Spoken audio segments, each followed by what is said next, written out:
Here we are once more to continue my countdown of the top 20 anime of 2018. If you missed part 1 where I covered 20 through 11 and explained my rules, all of such is linked in the description below. Today we make our way from 10 to the not all that coveted Words Maybe Anime of the Year, so let's get to it. Number 10, After the Rain. Karekano and Nana are my two favorite romance anime, both of which are derived from shoujo manga. They're far less idealistic than what their male-targeted counterparts often offer.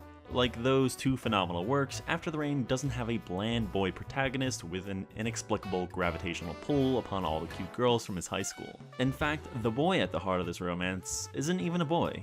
He's a divorced 45-year-old manager of a family restaurant. A well-meaning sad sack who had dreams of being a writer, but fell in love, got married, had a kid, divorced, and then all of a sudden he's middle-aged. Meanwhile, the protagonist is a high school third-year girl, Akira, who had a recent injury that halted her promising track career and has her feeling lost. But in this older man named Kondo, she sees someone kind, always willing to reach out with a helping hand. Someone who is seemingly happy with his stock in life and shares a passion for books. Meanwhile, Kondo sees Akira as a second chance on top of being a genuinely kind person, even if her demeanor doesn't always show it. And now you're probably throwing up all sorts of red flags stemming from that big old age gap, and you should be. But without spoiling anything, After the Rain handles this matter in the exact way it should. There may be no flashy sakuga to talk about, but this is a really pretty show with a unique, semi-retro art style and strong direction to pull it all together. Number 9, Isekai Izakaya. Ever since I moved last year, I've been trying my hand at cooking far more often.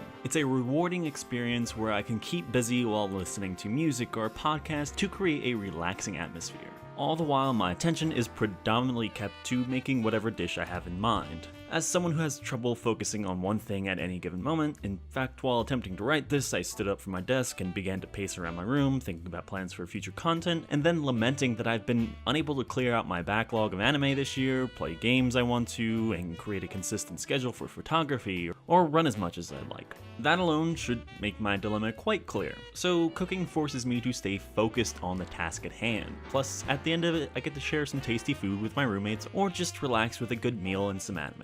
What does this have to do with Isekai Izakaya? Well, it's a 14-minute foodame that nails all the baseline requirements of the genre. A cast that so deeply enjoys the food that they are having, a rotating set of dishes that are both traditional and experimental that pique my cooking mind, and a relaxing tone that makes it an easy watch. The real kicker though are the 3 to 5 minute live action shorts at the end of each episode that bounce between renowned Japanese chef teaching some easy dishes and a culture critic dining around hotspots in Tokyo. I've gotten quite a few recipes and ideas for dishes too. The seared daikon, particularly the sauce from episode 1, have been a mainstay in my cooking these past several months. Isekai Izakaya is a really words maybe anime, but often the best parts of these top lists are the entries that so passionately speak to the individual curating said list. Number 8, Batman Ninja. Batman Ninja is what you get when a bunch of talented animators and storytellers are allowed to go wild in their interpretation of a classic franchise we've seen ad nauseum. At times, it's an experimental playground for its staff, and then a genuinely well-written reimagining of the Caped Crusader. Boasting animation style that is almost entirely 3D, it shouldn't be a surprise that Kamikaze Doga, the studio behind the JoJo's openings, are more than capable of making Batman duking it out with a Joker-themed Japanese shogunate fortress mecha look stellar. I'm not huge on the MCU and enjoy the DCU far less. Alongside Into the Spider-Verse, Batman Ninja reminds us that superheroes should not only be fun, but come from a medium where visuals are best expressed through the craftsmanship of someone's drawing prowess. It also has one of the best renditions of the Joker and places Batman in a world where his tools and money are not the powers he has in the real world. The JoJo roots show with how zany and over the top the plot and action becomes, but also expertly include an art style shift during an incredibly strong moment of characterization for the Joker.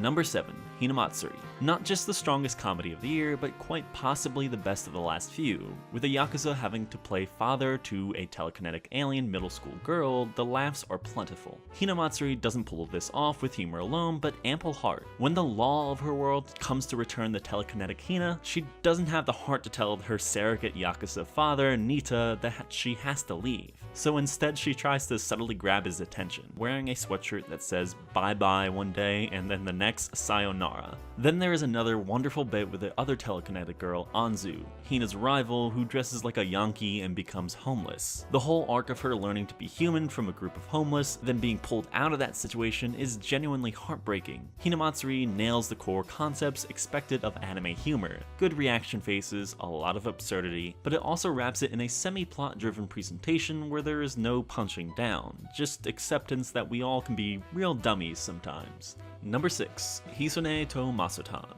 The second Mario Kart written entry of this top 20, Hisune to Masotan, or Dragon Pilot, is another victim of Netflix's hold it until several months after the show has finished strategy. The ramifications of this aren't certain, but if I had to wager, such has had a negative impact on the anime licensed in this fashion. Dragon Pilot is certainly an underappreciated gem of 2018. Unlike Makia, this is a much more light-hearted affair. Warm and fuzzy goofs such as Hisune's adorable pampering of her dragon Masotan is one of my favorites. The animation and sound design of her licking his face like an overexcited Lickitung never ceases to get me giggling. The introduction of the punk dragon pilot now is also a real highlight for this year. Pulling it all together are these incredibly earnest moments. This is a story of Hisune discovering her place in the world after feeling purposeless for years. Also, the challenges of working in a male-dominated workplace, such as the military. Though that has earned its fair share of criticism regarding its execution, it too exudes sincerity, a trait which carries over through the visuals, music, and entire production, making Dragon Pilot feel like a true divergence from the homogeneity in anime. Number 5. My Hero Academia Season 3. My Hero Academia has been rising up my ranks with each successive season, now securing a place as one of my favorite shonen battle series. I haven't been this excited about the future of a smash hit since Attack on Titan Season 1. The foundation of my core complaint about My Hero Academia prior to this year was how it often undercut itself, letting the characters off with little consequence. Hero Killer is conceptually really strong, but his arc ends with him not killing anyone important. Time and time again, the show builds up villains as significant threats only to make them look like incredibly incompetent fools. No more. Season 3 has major consequences, and it's the first time where the League of Villains not only gets a victory, but achieves one of its big goals. It should also be noted that the Bakugo and Deku relationship comes to a compelling head towards the finale with a fight that has all the fantastic presentation the series is known for. Number 4. Studio Trigger's third best outing since its inception, Darling in the who am I kidding? It's obviously SSS Gridman, or as I like to call it, Gridman. Oftentimes when I do a video on a single show I enjoyed during my first viewing, subsequent rewatches and an analysis makes me derive so much more pleasure from it. I expect and am very much looking forward to this happening with Gridman. It has some rough bits very early on, particularly in the character department. Yuta is quite bland and Utsumi isn't much better. Akane and Rika meanwhile are moderately more compelling but still seem like cheap waifu baiting. This serves a grander purpose though. From the very first episode, it's clear the heart of Trigger is very much alive. Terrific direction, strong animation, a fistful of style, and homages to staff inspirations, including blatant admiration for the studio's history at Gainax via shots being lifted wholesale from Evangelion. My one-episode test series is a testament to my belief that you can tell a show with talent behind it from the get-go. I said as much in my Gridman video, but I will admit that this one takes a couple episodes to hit its stride. Then those final 4 outings come along, and goddamn is it the stuff that inspires me to make videos.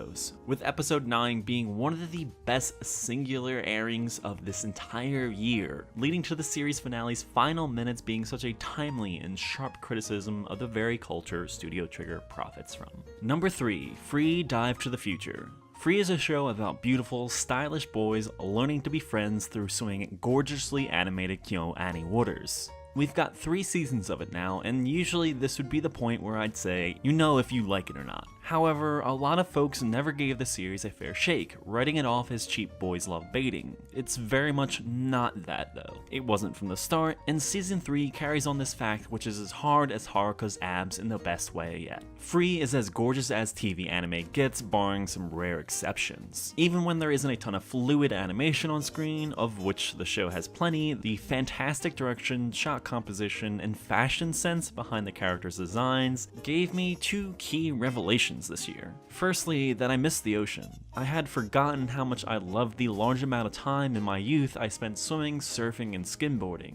Secondly, I realized how much I actually enjoy fashion. Makes sense given all this time I've spent in video games designing characters, and never really caring about stats as much as style. So when I can now treat myself to some clothes that aren't just graphic t-shirts, hoodies, and blue jeans, I do so. Of course, Free's third season is its strongest when it comes to the boys chasing their dreams. They're at the point in their lives when they need to decide if professional swimming is truly for them. And I'm ready to follow their journeys, whether it be to teach the next generation of swimmers or to take the stage in the 2020 Olympics. Number 2, Devilman Crybaby. Honestly, this could be my number 1, but I had to make a choice. That said, my love for Masaki Yuasa is well documented at this point, and my, at best, moderate appreciation of the Devilman franchise is too. Crybaby represents so much of what I love about anime and why I'm excited for the medium's future. It takes a solid core of what Go Nagai wrote in the early 70s and elevates it into something special, something befitting of the times we live in, not just adding a fake Instagram to it or turning the Yankee Punks from the original manga into rappers. It does this by diving deeper on the themes. Staunch anti-war politics are very much key, but it is the fear of what humans are capable of when they're afraid that lies at the key of it all.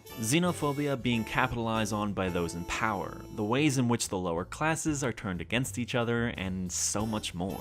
I promise to get to this in my final part of what Devilman is best Devilman series though, so I'm not going to really talk too much more. Suffice it to say, Devilman Crybaby is gorgeous and unconventional in the way you would expect of a Yuasa-led production. Its soundtrack entrancing as it is varied, just as composer Kensuke Ushio has done before. Number 1, March Comes In Like a Lion Season 2. I already have a video covering why March Comes In Like a Lion means so much to me. A major reason for this is that while in the middle of watching Season 2, a close friend passed away. The third in 8 years since I graduated high school. March Comes In Like a Lion is a show all about loss, pursuing a passion that feels like it can be taking advantage of you at times, that you can burn out on, but nevertheless you still chase after it, which again is something I can really relate to. Much of the show is very understated. There are stretches where it's just Ray dealing with an empty fridge or the awkwardness of being invited to a friend's house for dinner and not knowing how to say, I just want to relax at home tonight. From the warmth shared at the Kawamotos to Ray's deep-seated depression born out of the loss of his entire family, this is all brought to life through the superb talents of Studio Shaft, which is not only headed up by the acclaimed Akiyuki Shinbo, but populated with incredibly talented folks who attract other incredibly talented people to come in and work alongside them. Names like Naoyuki Asano, Taiki Kono, Misaki Kuno, Kana Hanazawa, Yukari Hashimoto, and so many more. March Comes In Like a Lion isn't just a great anime, it's the anime I needed most in 2018. And so we have my top 20 anime of 2018. We'll be getting back to the normal videos from here on out, and I greatly appreciate all the support I've been getting this past year, and I hope to see my channel grow even further in 2019, which you can help in by donating to my Patreon, or just subscribing and liking, commenting, and engaging with my work. It lets me know that it is worthwhile. And after all, that's what I do this for.